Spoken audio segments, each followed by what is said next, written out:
സമീപകാലത്ത് സിപിഎമ്മിനെതിരെയും പാർട്ടി നേതാക്കൾക്കെതിരെയും ഉയർന്ന ചില ആരോപണങ്ങളും അതിലെ വാസ്തവവും നമുക്ക് ആദ്യം നോക്കാം.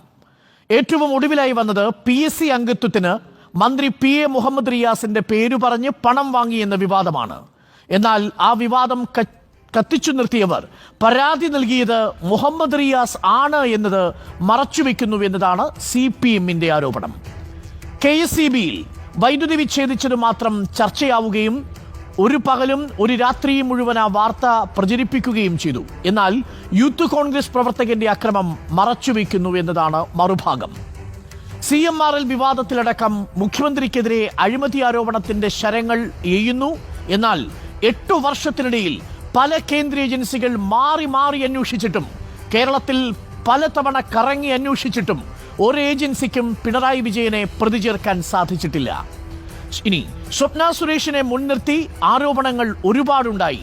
സ്വർണം കടത്തി, ഡോളർ കടത്തി, അത് ചെമ്പുപാത്രത്തിൽ കടത്തി, ചെമ്പ് ബിരിയാണിയിൽ കടത്തി, ബിരിയാണി ചെമ്പിൽ കടത്തി, ഖുറാൻ എന്നിങ്ങനെ പല പല ആരോപണങ്ങളുടെ പെരുമഴ പെയ്യിച്ചു. വാസ്തവം ഇതിലൊന്നിലും CPMന്റെ നേതാക്കളെ പ്രതി ചേർക്കാൻ സാധിച്ചില്ല കേന്ദ്ര അന്വേഷണ ഏജൻസികൾക്ക്. നിലവിൽ സ്വപ്ന സുരേഷ് ചിത്രത്തിലേയില്ല.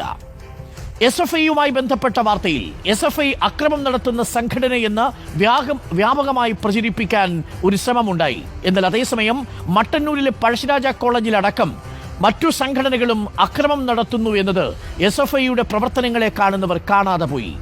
സംസ്ഥാന സർക്കാർ പെൻഷൻ കൊടുക്കുന്നില്ല എന്നത് വൻ പ്രചരണ വിഷയമാക്കി മാറ്റി മറിയക്കുട്ടിയുടേതടക്കമുള്ള വിഷയങ്ങൾ പ്രചരണത്തിന് ഉപയോഗിച്ചു.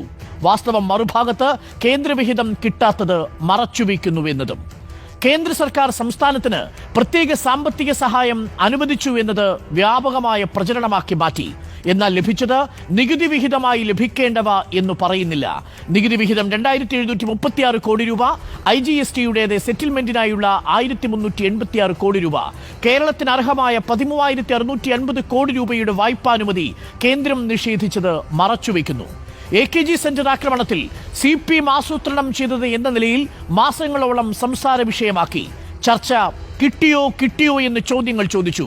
ഒടുവിൽ പ്രതികളെ പിടിച്ചപ്പോൾ അവർ കോൺഗ്രസ് പ്രവർത്തകരാണ് എന്ന് വന്നപ്പോൾ അതിന് ആദ്യം കൊടുത്ത പ്രചാരം നൽകാതെ പോയി. ഇതൊക്കെയാണ് അടുത്ത കാലത്ത് CPMനെ ചൊടിപ്പിക്കുകയും CPMനെ പ്രതിരോധത്തിലാക്കുകയും ചെയ്ത പ്രചരണ തന്ത്രം.